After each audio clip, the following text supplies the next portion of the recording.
Alors maintenant, je voudrais passer à deux autres points très rapides.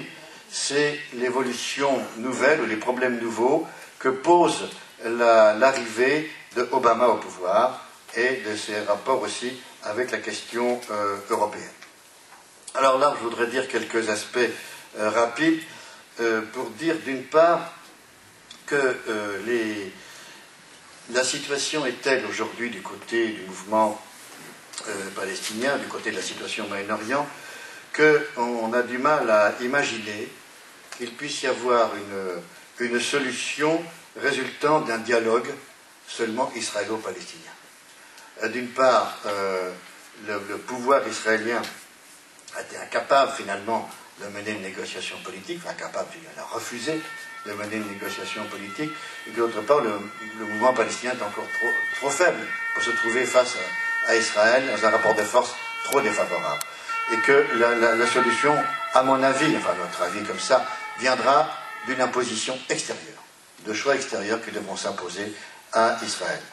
C'est dans ce contexte-là, bien sûr, qu'il y aura à l'intérieur toute une série de luttes, mais à l'extérieur, c'est le problème de savoir si les États-Unis, qui ont beaucoup de clés dans ce problème, seront capables d'exercer une pression suffisante, pas tout seuls, sur Israël pour modifier cette politique. Je crois que ça, c'est une question qui nous est posée, qui est posée à tout le monde, aux Palestiniens, bien sûr, et c'est un peu cette question-là que je voulais un petit peu évoquer concernant, en quelque sorte, l'avenir dans l'immédiat. Et d'autre part, bon, on verra après pour l'Europe. Est-ce qu'il y a une évolution possible de la politique américaine, dans quelles conditions? C'est ça la question qui est posée. Eh bien, je crois que oui, mais elle n'est pas certaine, si on peut dire, hein, beaucoup d'obstacles. Cette évolution a été déjà annoncée, préannoncée, je veux dire, avant l'élection d'Obama. Ce qui veut dire que dans le leadership américain, on s'interrogeait beaucoup. Il y a deux documents, mais je ne vais pas les développer, qui ont été produits par le leadership américain. C'est le rapport Baker-Hamilton. Baker, c'est un ancien responsable républicain qui avait travaillé avec Bush père pour la négociation de Madrid, je crois. Et d'autre part, secrétaire d'État, le ministre des Affaires étrangères, si on peut dire, et Hamilton, qui est un membre de Baker est républicain, et Hamilton était un démocrate, qui est aussi pour une solution politique, si on peut dire, quoi. Donc un bipartisan, donc représentatif du système politique américain.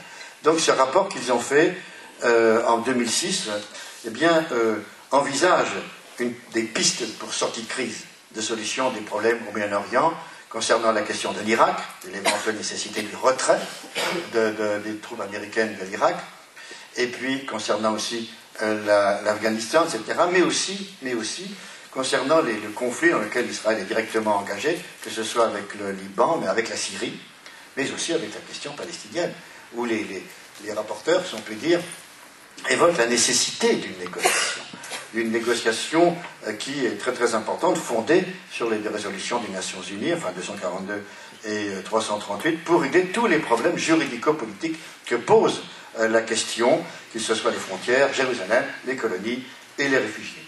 Donc ça a déjà été posé, mais évidemment, Bush a mis ça à la poubelle.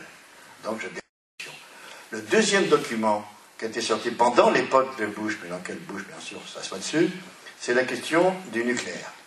L'avenir du nucléaire qui a été proposé par des grands responsables américains comme Kissinger, qui était quand même le grand porteur de la diplomatie américaine de l'époque de Nixon, enfin bon, qui pose la question d'un monde libre d'armes nucléaires, parce qu'il pense que la situation du nucléaire et de la capacité de l'utilisation a été bouleversée après le système des blocs, qui était un équilibre de la terreur. Maintenant c'est des déséquilibres qu'il y a de terreur, et qu'il faut réfléchir sur un certain type de désarmement nucléaire.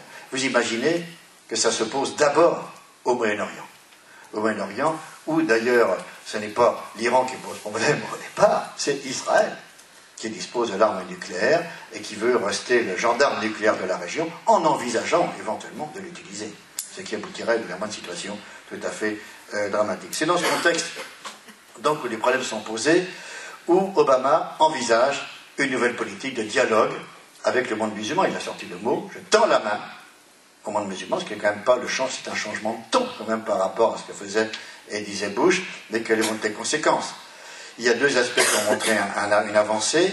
C'est d'une part cette volonté de dialoguer avec l'Iran, ce qui n'est pas rien dans le contexte général, actuel, du Moyen-Orient, et deuxièmement, de désigner comme négociateur principal du problème israélo-palestinien George Mitchell, qui est un homme qui a été connu comme étant un honnête homme, si on peut dire, et voulant une solution de la question israélo-palestinienne, qui n'a pas plu, bien sûr, aux dirigeants israéliens.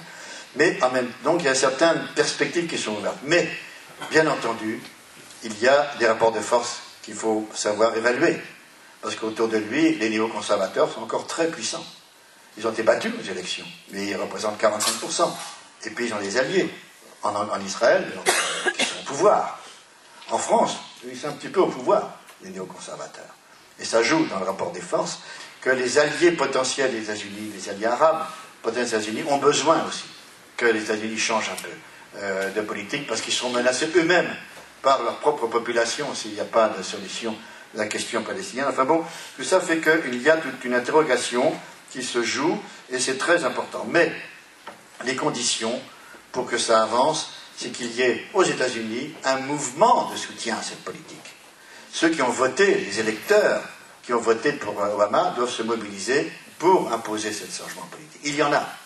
Et d'autre part, ces gens-là, si j'ose dire, voudraient notre soutien. Notre soutien pour pouvoir justement créer un rapport de force.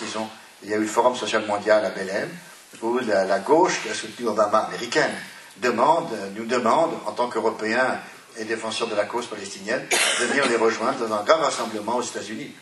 L'année prochaine, à Détroit, même le lieu est fixé. Donc voilà, on interviendra au cœur de l'Empire, si on peut dire, pour exiger. Mais c'est là une des conditions, bien sûr, d'autres conditions, des intérêts en jeu, etc., qu'il faudrait éclairer. Et puis la deuxième condition, et je terminerai là-dessus, c'est l'Europe. L'Europe aussi a les moyens de faire une pression considérable sur Israël. C'est le principal interlocuteur économique, commercial, industriel, tout ce qu'on veut. Et d'autre part, ce qui veut dire un levier pour l'Europe de faire pression sur les relations avec Israël. Ce levier, il existe à travers, en particulier, l'accord d'association qui existe entre l'Union européenne et Israël, qui conditionne des relations privilégiées commerciales avec l'Europe au respect par Israël des droits de l'homme. Or, vous voyez bien que ce n'est pas exactement le cas, et que donc l'Union européenne a le devoir de suspendre cet accord d'association et de faire la pression sur Israël, dont l'économie est très dépendante du commerce extérieur. Donc tout ça, tout le monde sait très bien que c'est une pression considérable, qui ferait, en quelque sorte, pas toute seule, mais en tout cas qui ferait plier partiellement la politique d'Israël. Mais bien sûr, ils se battent pour que ça n'ait pas eu lieu. Donc, c'est dans ce contexte-là que nous avons assisté à une troisième nouveauté. Outre ce qui se passe au Moyen-Orient, outre la politique américaine, c'est la nouveauté européenne, que je dirais euro-française. À savoir que, alors que jusque-là, l'Europe avait une position qui reflétait le droit pour les Palestiniens, eh bien, avec l'arrivée, tout en faisant pas grand-chose, parce qu'elle est obligée de suivre les Américains pendant l'époque de Bush, mais avec l'arrivée de Sarkozy au pouvoir, nous avons assisté à un tournant de la politique européenne qui explique ce qui est passé aussi à Gaza. À savoir que Sarkozy, avec la présidence européenne, a fait en sorte que l'Europe soit en quelque sorte dans le camp des néoconservateurs, en soutenant inconditionnellement Israël, y compris pendant cette guerre qu'il a menée. Pendant les 22 jours, il n'a pas levé le petit doigt pour freiner le massacre. Pourquoi ça? Parce que, encore une fois, Sarkozy donc, a choisi son camp, et que par deux manières.